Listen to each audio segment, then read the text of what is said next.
আজকের আলোচনায় আমরা শিশু আইন 2013 এর গুরুত্বপূর্ণ কিছু বিষয় নিয়ে আলোচনা করবো। আসলে এটিএসআই বা টিএসআই আমরা যেটাই বলি না কেন, সবার জন্য আইন জানা প্রয়োজন। তো শিশু আইন আমাদের মধ্যে আসতেও পারে। যদি কখনো প্রশ্ন আসে সংজ্ঞা লিখুন শিশু, অর্থাৎ শিশু বলতে কি বুঝেন বা কোন বয়স্কের ব্যক্তিকে শিশু বলা হয়। আসলে শিশু এক এক আইনে এক এক ভাবে বলা হয়েছে, কিন্তু শিশু আইন 2013-তে যদি বলা হয় যে শিশু আইন 2013 অনুযায়ী, অর্থাৎ শিশু আইন 2013 অনুযায়ী শিশু বলতে কোন ব্যক্তিদেরকে বোঝানো হয়েছে। আসলে এই শিশু আইন 2013 4 ধারার মধ্যে একটা কথা বলা আছে যে অন্যান্য আইনে যাহাই কিছু থাকুক না কেন, এই আইনের উদ্দেশ্য পূরণ কল্পে 18 বছরের নিম্নে প্রত্যেকেই শিশু, অর্থাৎ 18 বছর নিচে যার বয়স সেই ব্যক্তিটা শিশু হিসেবে গণ্য হবে। এটা বলা আছে কোথায়? এই শিশু আইন 2013 4 ধারার মধ্যে বলা আছে, অর্থাৎ শিশু। কোনো যদি প্রশ্ন লেখে সংজ্ঞা লিখুন শিশু, তাহলে কিন্তু আমরা যে কোনো আইনেরটা শিশু লেখলে হয়। নারী শিশু নির্যাতন দমন আইনের একটা ধারা আছে, শিশু আইনের একটা ধারা আছে, কিন্তু আমরা কোথাও বলা হয়েছে 16 বছর আর এখানে বলা হয়েছে 18 বছর। তো আমরা আমাদেরকে বুঝতে হবে যে এটা শিশু আইনের প্রশ্ন। যদি কখনো প্রশ্ন আসে যে শিশু আইন অনুযায়ী কত বছর বয়সের ব্যক্তিকে শিশু হিসেবে গণ্য করা হয়েছে, তো 4 ধারায় বলা হয়েছে যে 18 বছরের নিম্নে প্রত্যেক ব্যক্তি শিশু, অর্থাৎ 18 বছরের নিম্নে প্রত্যেক ব্যক্তি শিশু হিসেবে বিবেচিত হবে। যাই হোক, আরেকটা প্রশ্ন হলো যে প্রবেশন কর্মকর্তা, প্রবেশন কর্মকর্তা এখানে বলা আছে যে প্রবেশন কর্মকর্তা, এটা খুবই সহজ প্রশ্ন। কিন্তু যদি কখনো প্রশ্ন আসে যে প্রবেশন কর্মকর্তার দায়িত্ব এবং কর্তব্য আলোচনা করুন, এই প্রবেশন কর্মকর্তা এটা তো হলো কার? একজন সমাজ সেবা অধিদপ্তরের কর্মকর্তা। আমরা যেটা আলোচনা করব সেটি হলো আলাদা, সেটা হলো কি, শিশু বিষয়ক কর্মকর্তা বলতে কি বুঝি। আমাদের আলোচনার কেন্দ্রবিন্দু হলো আজকের শিশু বিষয়ক কর্মকর্তা বলতে কি বুঝি, অর্থাৎ শিশু বিষয়ক কর্মকর্তা কাকে বলে। শিশু বিষয়ক কর্মকর্তা বলতে কি বুঝেন, এটা যদি আমাদের কখনো পরীক্ষা আসে তাহলে আমরা বুঝবো এটা 14 ধারার প্রশ্ন। অর্থাৎ শিশু আইন 2013-র 14 ধারার মধ্যে বলা আছে যে প্রত্যেকটি থানায়, এখানে বলা হয়েছে যে থানায় একজন পুলিশ কর্মকর্তা থাকবেন, যিনি কিনা শিশু বিষয়ক কর্মকর্তা হিসেবে দায়িত্ব পালন করবেন, সেটি 13 ধারায় আছে। আর শিশু বিষয়ক কর্মকর্তার কি দায়িত্ব, তিনি কি দায়িত্ব পালন করবেন, এটি বলা আছে 14 ধারায়। কিন্তু যদি প্রশ্ন আসে শিশু বিষয়ক কর্মকর্তা বলতে কি বুঝেন, তাহলে হলো 13 ধারা। অর্থাৎ সেখানে বলা আছে স্বরাষ্ট্র মন্ত্রণালয়ের মাধ্যমে প্রত্যেকটি থানায় সাব ইন্সপেক্টরের নিম্নে নহে এমন একজন কর্মকর্তা দায়িত্বে থাকবেন। এইরকম যে ডেস্ক থাকবে, এই ডেস্কের দায়িত্বে যিনি থাকবেন তাকে বলা হয় শিশু বিষয়ক কর্মকর্তা। যাই হোক, আমরা না যাই, আমরা যেটা আসবো শিশু বিষয়ক কর্মকর্তার দায়িত্ব এবং কর্তব্য। এরকম প্রশ্ন আসলে আমরা এই 14 ধারার মধ্যে যে কথাটি আছে শুধু সেটাই দেখব। 14 ধারার মধ্যে প্রথম থেকে শুরু করে শেষ পর্যন্ত, অর্থাৎ এখানে মোটামুটি বড় রকমেরই একটা লেখা আছে। সেখানে বলা আছে যে শিশু বিষয়ক পুলিশ কর্মকর্তার দায়িত্ব এবং কর্তব্য নিম্নরূপ। যেমন বলা আছে শিশু বিষয়ক মামলার পৃথক নথি বা রেজিস্টার সংরক্ষণ করতে হবে। এভাবে অনেক কিছু উল্লেখ করা আছে। তার মানে শিশু বিষয়ক কর্মকর্তার দায়িত্ব এবং কর্তব্য, শিশু বিষয়ক কর্মকর্তার দায়িত্ব এবং কর্তব্য যদি কখনো আসে, তাহলে আমরা মনে করবো এটা শিশু আইন 2013 14 ধারার প্রশ্ন। আচ্ছা, আবার এখানে আরেকটা বিষয় হতে পারে যে শিশুদের ক্ষেত্রে পুলিশ রিপোর্ট প্রদানের, যেমন শিশুদের কিছু বিষয় বলা আছে যে শিশুদের ক্ষেত্রে চার্জশিট দিতে গেলে কি করতে হবে, বা কোনো শিশুকে যদি আটক করা হয় সেখানে বয়স্কদের সাথে শিশুকে একত্রিত ভাবে আটক রাখা যাবে কিনা, এটাও কিন্তু 15 ধারার মধ্যে বলা আছে। তো আমরা এটা দেখবো না, আমরা দেখবো এই শিশু বিষয়ক কর্মকর্তার দায়িত্ব এবং কর্তব্য, 14 ধারা। এছাড়া আমাদের এখানে কিছু নেই।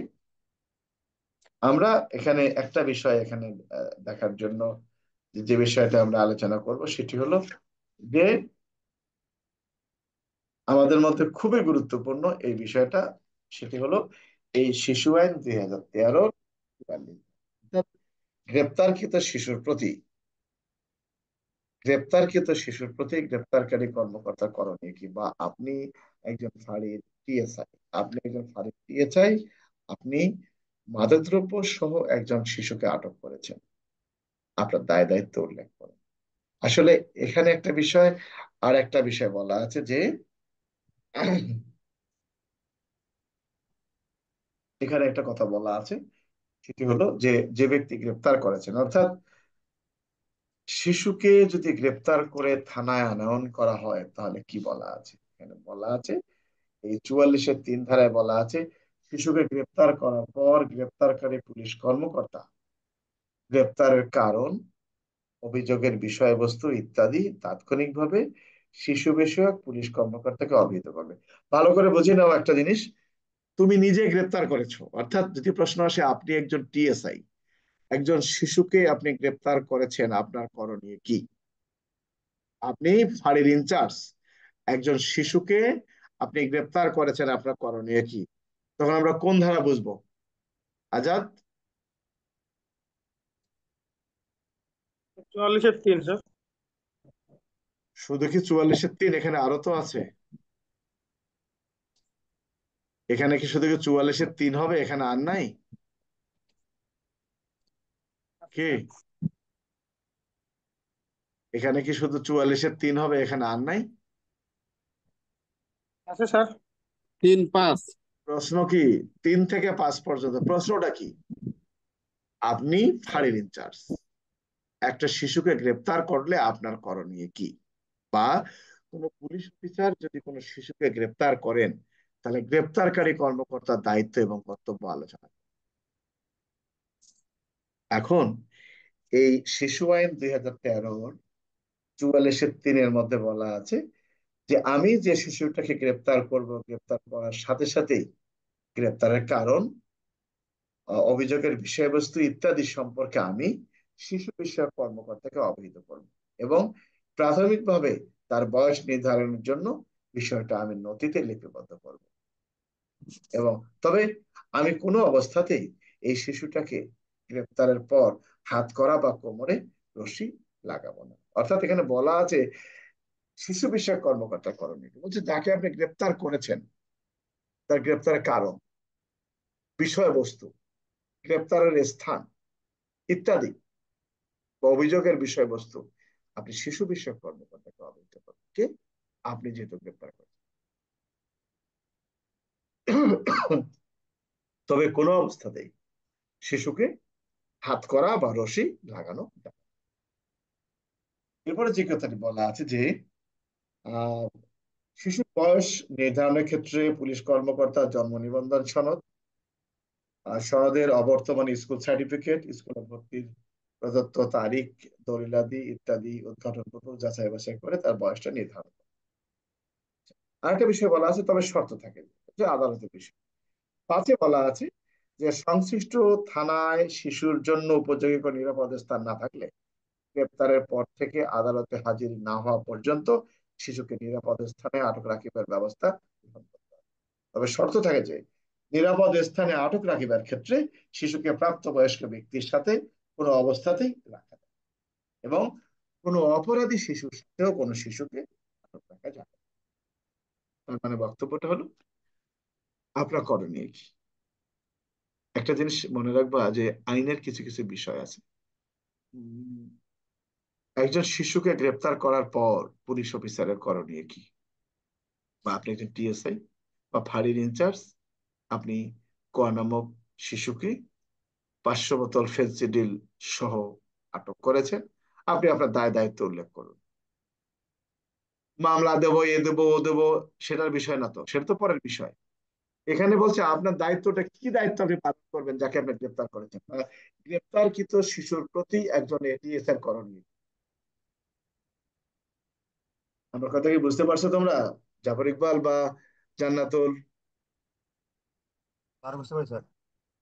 এখানে আমরা আগে যেটা দেখলাম, আমাদের জন্য শ্রদ্ধা ধরাটা গুরুত্বপূর্ণ, যে শিশু বিষয়ক কর্মকর্তার দায়িত্ব এবং কর্তব্য আলোচনা করুন, বা আহ শিশু বান্ধব বলা হয়ে থাকে অনেক সময়।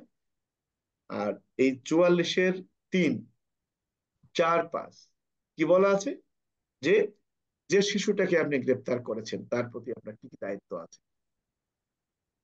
আমরা কি লিখতে পারবো, এখানে বুঝতে পারবো যদি আসে কখনো?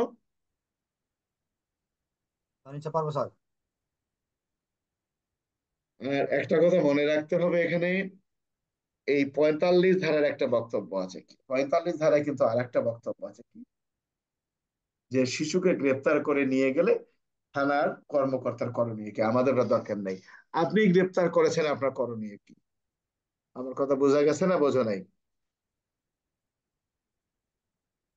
কি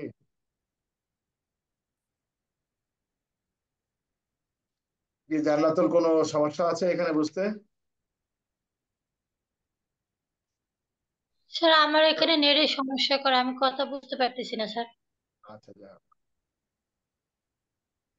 কি মোবারক, কোনো সমস্যা আছে এই প্রশ্নের? হ্যাঁ স্যার, বুঝতে পারছি স্যার।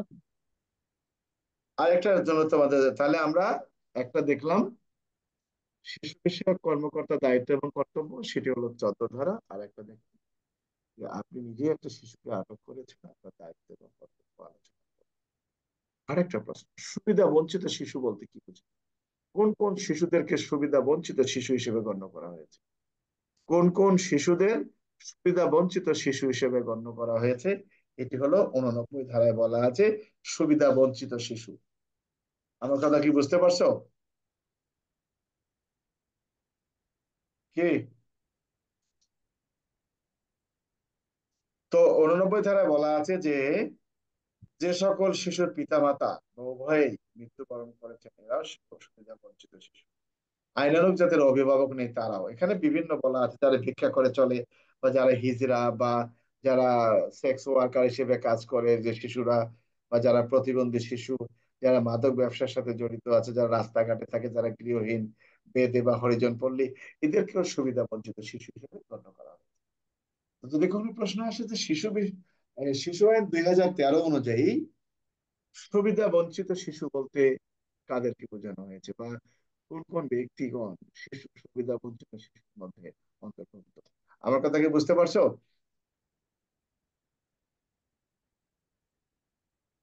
কি জাফর ইকবাল,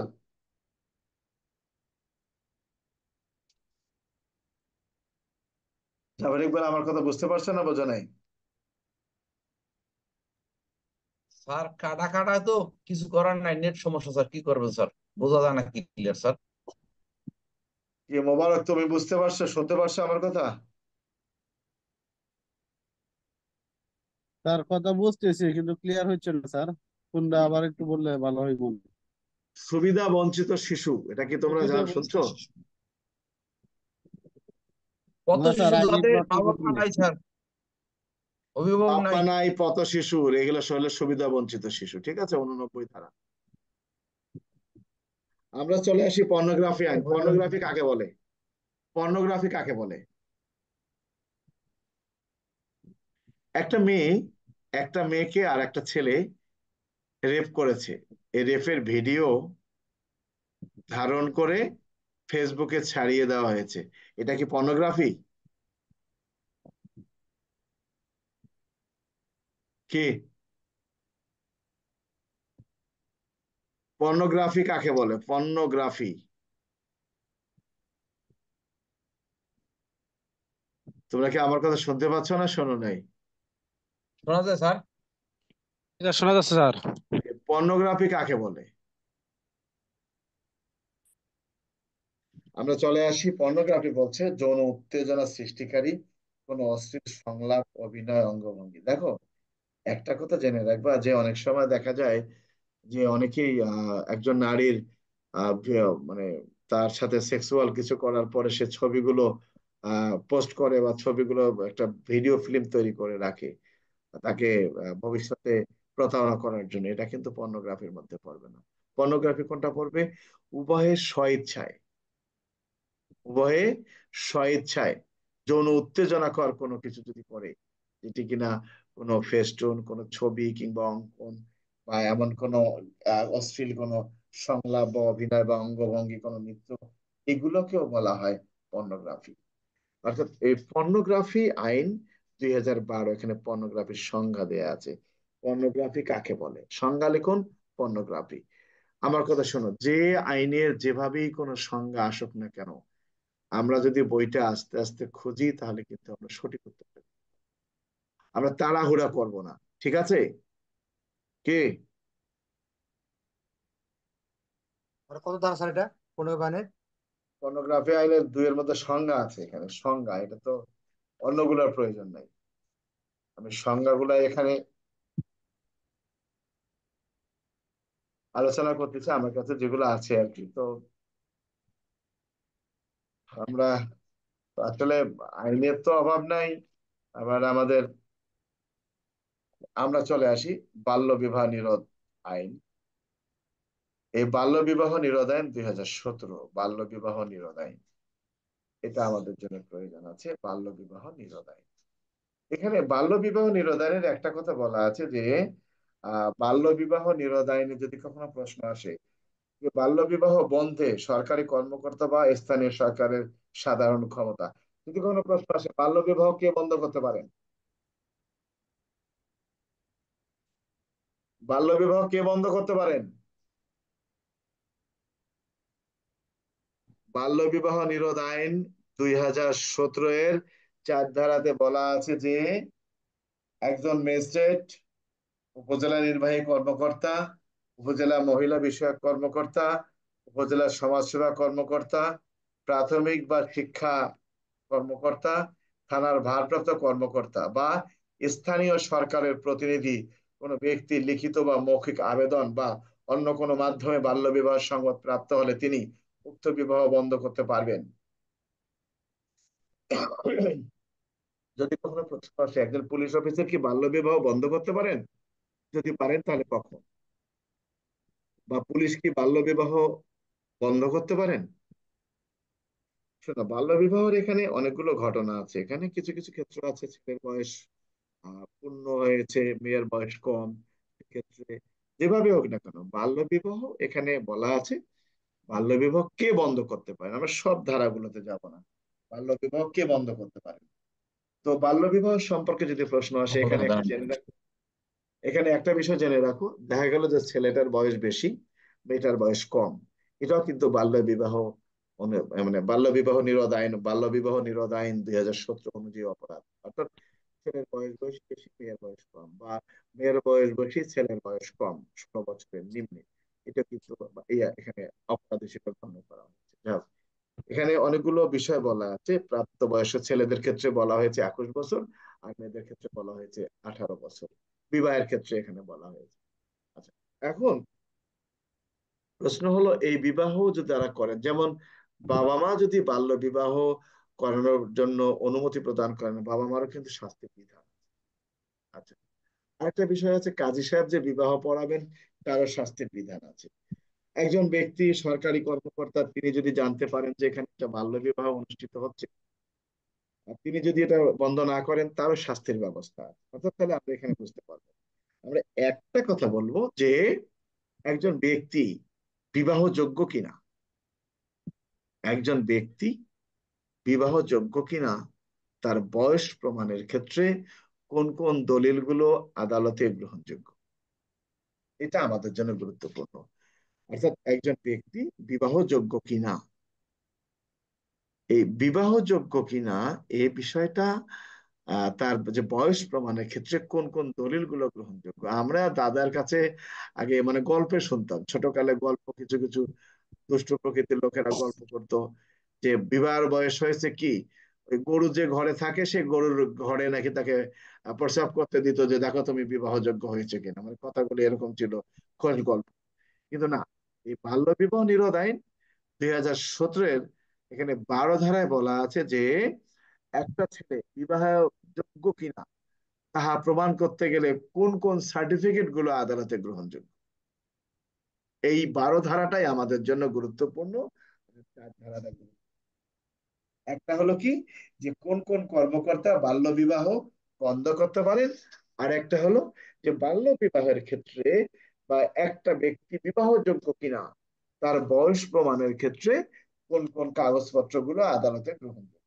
তো 12 ধারায় বলছে যে বিবাহ বন্ধনে আবদ্ধ হতে ইচ্ছুক নারী বা পুরুষ তাদের বয়স প্রমাণের ক্ষেত্রে বলা হয়েছে জাতীয় পরিচয়পত্র, স্কুল সার্টিফিকেট, জন্ম নিবন্ধন সার্টিফিকেট, পাসপোর্ট, মাধ্যমিক স্কুল সার্টিফিকেট, সমমান পরীক্ষার সার্টিফিকেট, আর একটা কথা বলা হয়েছে এখানে, বা জুনিয়র স্কুল সার্টিফিকেট এখানে, এই কথাটি এখানে, এবং পাসপোর্টটাও কিন্তু বলা হয়েছে তার বয়স প্রমাণের ক্ষেত্রে দলিল। অর্থাৎ আসলে তার বয়স কত হয়েছে কোন কাগজ দেখে আমরা দেখব, এই প্রমাণের ক্ষেত্রে এটি আদালতে গ্রহণ। অর্থাৎ 12 ধারায় বলা হয়েছে একটা শিশু সে বিবাহযোগ্য হয়েছে কিনা কোন কোন দলিলপত্র পর্যালোচনা করে এটা শনাক্ত করা যাবে বা নির্ধারণ করা যাবে, সেটি বলা হয়েছে 12 ধারায়। কারো কিছু বলার আছে তোমাদের?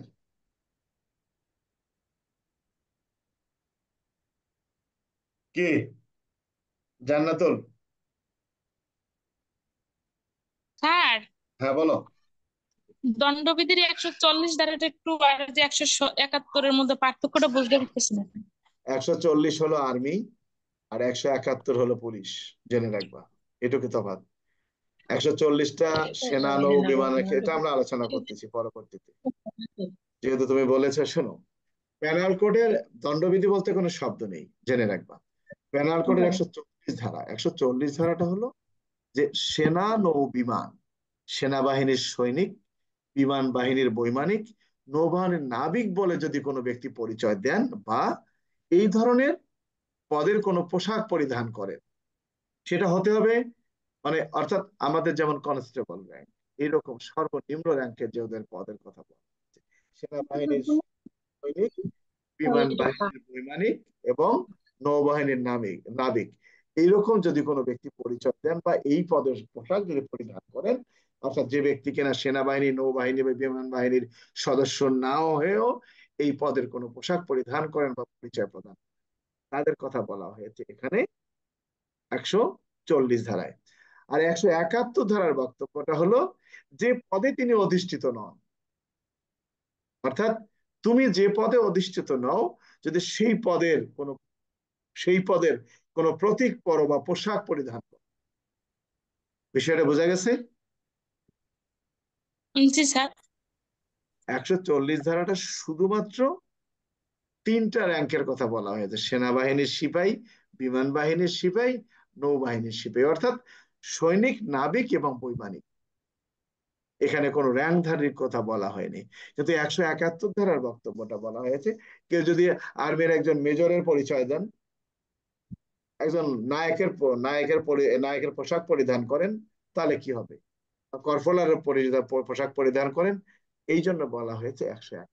অর্থাৎ সে যে পদে নাই ওই পদের যদি কোনো প্রতীক ব্যবহার, যেমন দেখা যেতে পারে একজন এএসআই বাড়ি গিয়ে বা একজন কনস্টেবল বাড়ি গিয়ে পরিচয় দিচ্ছে যে আমি একজন সাব ইন্সপেক্টর, যাতে ভালো একটা বিয়ে হয়, পরিচয় দিচ্ছে না? এই জন্য বলছে যে পদে তিনি অধিষ্ঠিত নন। কারণ কি করছেন তিনি? পরিচয় তো দিলেন, তো পরিচয় দেওয়ার পরে তিনি কি করলেন? তো পরিচয় যদি দেন তাহলে তো 170, তাহলে কি করছেন তিনি? র্যাঙ্ক পড়ছে বা ওই বাহিনীর পোশাক পরছেন। এই জন্য এই 171 যদি কেউ ভুয়া পুলিশের পোশাক, কেউ যদি অর্থাৎ পুলিশ সদস্য না হয়েও পুলিশ বাহিনীর সদস্যের পোশাক পরিধান করেন, তাহলে, আর যদি নিজেকে সিভিলে থেকে যদি পুলিশ পরিচয় দেন তাহলে 170।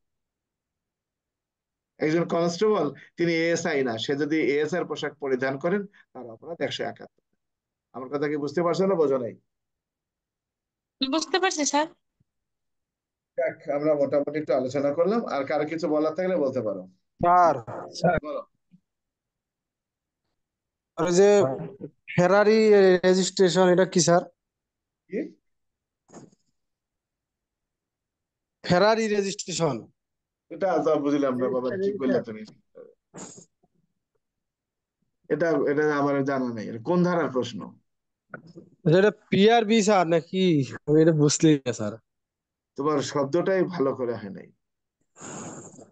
378 কি স্যার পলাতক রেজিস্টার, যেটা আসামি নাকি স্যার না, এটা? এটা 378 শোনে, এখানে পলাতক ব্যক্তিদের নামের তালিকা এখানে থাকবে, ওটা বাদ দাও।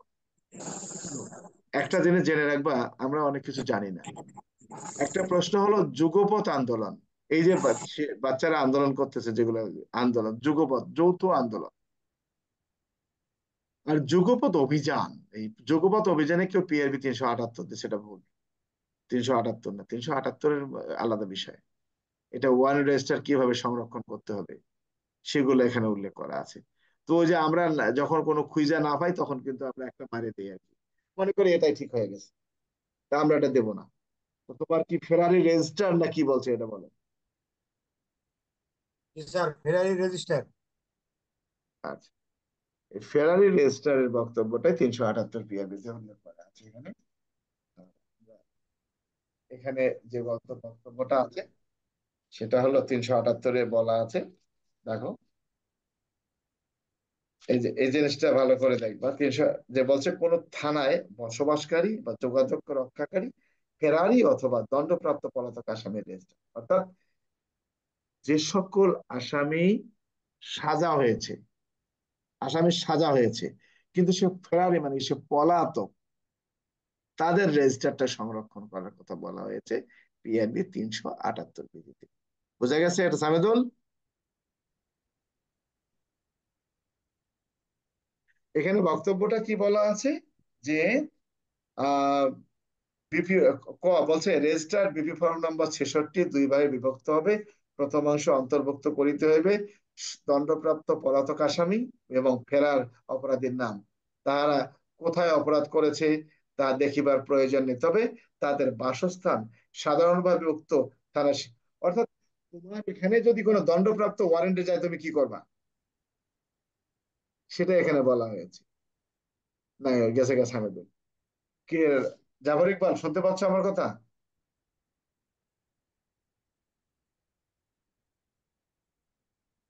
কি জাফর ইকবাল, নাজমুল শোনা যায়?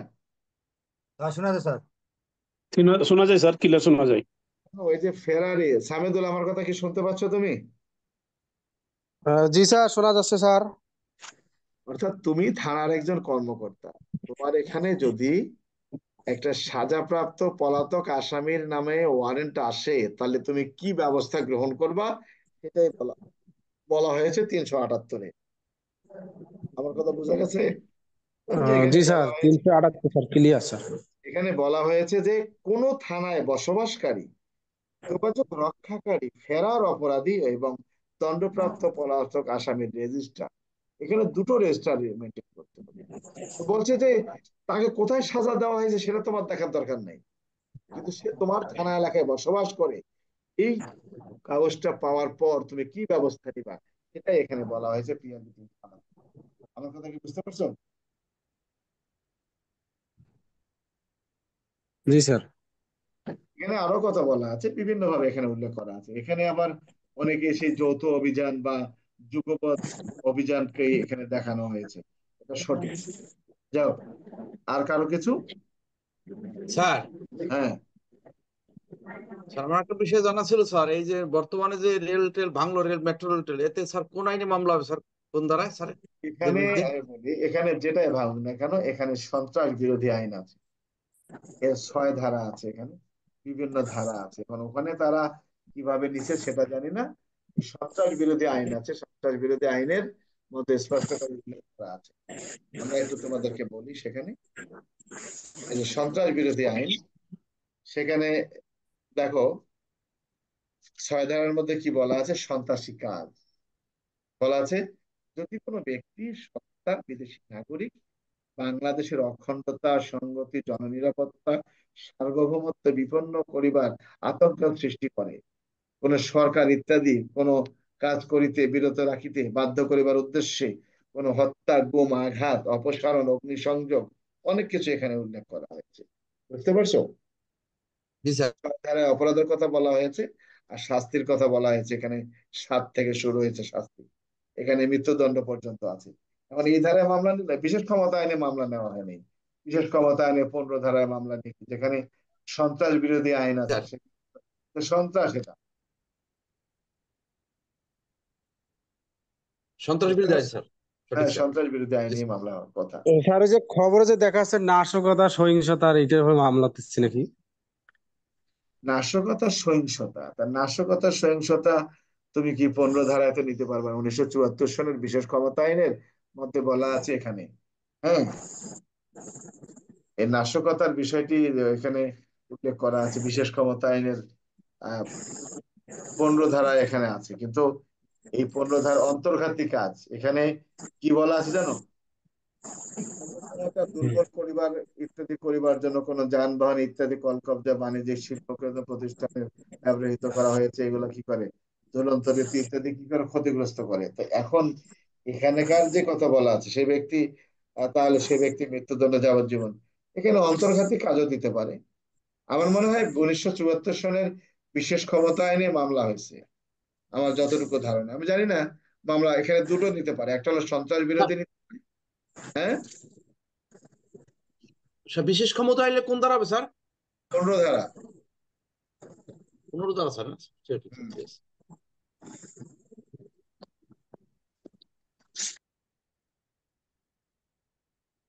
15 ধারা, এখানে এখানে মৃত্যুদণ্ডের বিধান আছে।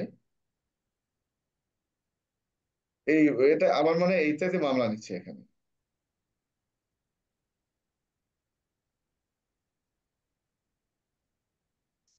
আবার জানি না কোন ধারা মামলা নিচ্ছে এখানে, সন্ত্রাস বিরোধী নিতে পারে, অথবা আমি কালকে জানতে পারবো। যাক, আর ঠিক আছে, কারো কিছু, ঠিক আছে আর কিছু বলার আছে? স্যার স্যার একটু জানা দরকার। স্যার আমার একটা কথা ছিল স্যার। হ্যাঁ, বলো। স্যার ওই যে শিশু আইন থেকে স্যার যদি খালি ধারা কয়টা স্যার একটু বলতেন, কারণ ডিউটিতে ছিলাম স্যার, বুঝতে পারি নাই। এটা ধারা রেকর্ডটা কয়টা শুনে, স্যার? রেকর্ডটা ইউটিউবে থাকবে, শুনে নিবা। অন্য কিছু থাকলে বলো। রেকর্ডটা ইউটিউবে থাকবে, সুন্দর রেকর্ড করে শুনে হবে। আমিদুল, ইউটিউবে রেকর্ডটা আছে, তোমরা শিকড়, লগ আর্ট শিকড়, ইংরেজিতে লগ আর্ট শিকড় লেখে ওখানে আরো অনেকগুলো আছে, তোমরা দেখবা, তোমাদের মন্তব্য থাকলে সেখানে লিখবা। বলো নাজমুল, কিছু বলার আছে? আচ্ছা, বলো না স্যার। আজাদ, কিছু বলবা? আজাদ? স্যার কিছু বলুন। আচ্ছা, কারো কিছু বলার নেই? আচ্ছা শোনো, একটু ওই দাম আনবে আতিক, না? আতিক যে কথা বললো, শিশু আইনের আমাদের প্রয়োজন। শিশু আইনের 4 ধারা, শিশু আইনের 4 ধারার মধ্যে বলা আছে যে শিশু দিলেন। বলতে কাদেরকে বোঝানো হয়েছে। সেখানে বলা হয়েছে 18 বছরের নিম্নে, সেখানে স্পষ্ট করে বলা আছে 18 বছরের নিম্নে প্রত্যেক ব্যক্তি শিশু। চৌদ্দ ধারা হলো শিশু বিষয়ক কর্মকর্তার দায়িত্ব এবং কর্তব্য। 44 ধারাটা আমাদের জন্য প্রয়োজন, 44-এর 3 থেকে 5 পর্যন্ত। অর্থাৎ আপনি একটা শিশুকে গ্রেপ্তার করেছেন, গ্রেপ্তারকৃত শিশুর প্রতি আপনার করণীয় কি? এই পর্যন্ত আমাদের ছিল গুরুত্বপূর্ণ। কারো কিছু বলার থাকলে বলতে পারো। আমি কিন্তু প্রত্যেকদিন বলছি যে তোমরা যেটা জানতে চাও সেটা বলবা।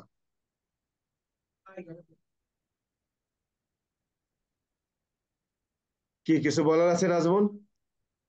নাই? আর স্যার কিছু বলার নাই স্যার, আল্লাহর কাছে দোয়া করে যাতে নেটটা ক্লিয়ার, একটু ভালোভাবে ক্লাস করতে পারি স্যার। ক্লাস আসলে হচ্ছে না, এটা আপলোড দিতে পারে, ওটা পাই না। আর শোনো, তোমরা ইউটিউবে দেখবা, ইউটিউবে বিভিন্ন ক্লাস আছে, তোমাদের যদি প্রয়োজন হয় তোমরা সেখান থেকে দেখে নিতে পারো। আমরা এখন থেকে প্রত্যেকটা ক্লাস আমরা ইউটিউবে দেবো। স্যার ইউটিউব বন্ধ স্যার। না, কেন ইউটিউব বন্ধ? ইউটিউব তো চলতেছে। ইউটিউব বন্ধ না, ইউটিউব টিকটক সব চালু আছে। এই যে আমি একটু আগে চালালাম, আমার ওই যে আগের ক্লাসটা আপলোড দিলাম। যাই হোক, শোনো, এত গল্প নাই। গল্পের কথাটা আমি যেটা বলতেছি সেটি হলো আমাদের পড়াশোনাটা চালিয়ে যেতে হবে, আর কিছু না।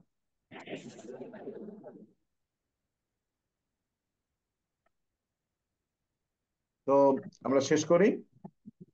আমি আবার বলছি, আমাদের আজকের আলোচনার মধ্যে সবচেয়ে গুরুত্বপূর্ণ বিষয় 44 ধারা। এটা হলো কি, যে আপনি একজন শিশু আইনের 44 ধারা, আপনি একজন পুলিশ অফিসার একটা শিশুকে গ্রেপ্তার করেছেন, আপনার করণীয় কি?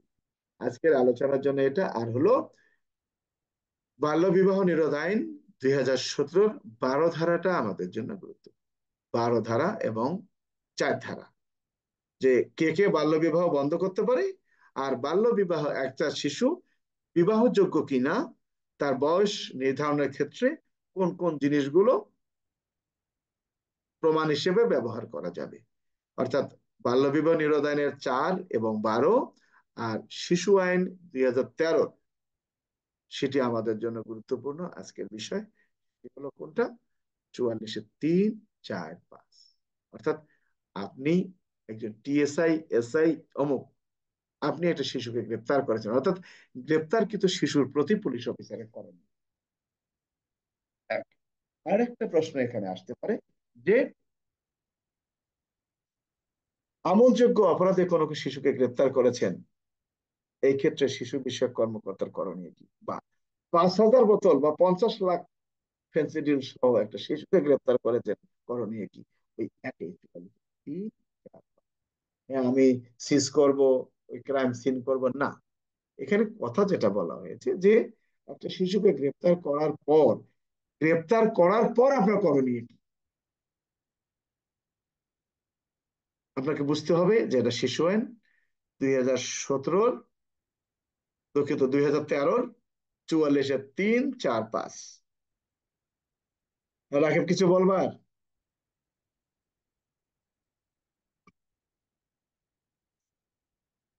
কিছু বলার আছে কারো? রাজলক্ষ্মী কিছু বলবা? রাজলক্ষ্মী? না স্যার। কারোই বলার কিছু নাই। যাক, তোমরাও ফাঁকি দাও, আমিও ফাঁকি দিই, তবে চেষ্টা করবা আমরা যেটা আলোচনা করতেছি, কারণ যদিও তোমাদের বই দেখে পরীক্ষা, কিন্তু যাতে তোমরা তাড়াতাড়ি খুঁজে বের করতে পারো এই জন্য আমরা বিভিন্ন কিছু আলোচনা করতেছি। আমরা আবার চলে যাব আমাদের সাজেশনে, একটু অন্যান্য বই আইনগুলো শেষ করি, যেমন জুয়া আইন আছে, সরাই আছে, তারপরে মানব পাচার আছে, পাসপোর্ট আছে, বিভিন্ন আমরা ছোটখাটো গুলো আলোচনা করব, যাতে আমাদের মানে পরীক্ষায় আসলে যেন আমরা খুঁজে বের করতে পারি। তো ঠিক আছে, সবাই ভালো থাকো। জাফর ইকবাল, তো সবাই ভালো থাকো। ধন্যবাদ সবাইকে, কালকে কথা হবে। সবাই ভালো থাকো। আর কালকে আমি চাচ্ছি সম্মিলিতভাবে রাত 9:30টায় ক্লাস নিতে। কি আসতে পারবা তোমরা? জি স্যার। আচ্ছা, পারবো স্যার, আসতে পারা যাবে। ধন্যবাদ সবাইকে। আমরা কমন গ্রুপে কালকে ক্লাস নেওয়ার চিন্তা ভাবনা করবো। সবাই ভালো থাকো, ধন্যবাদ।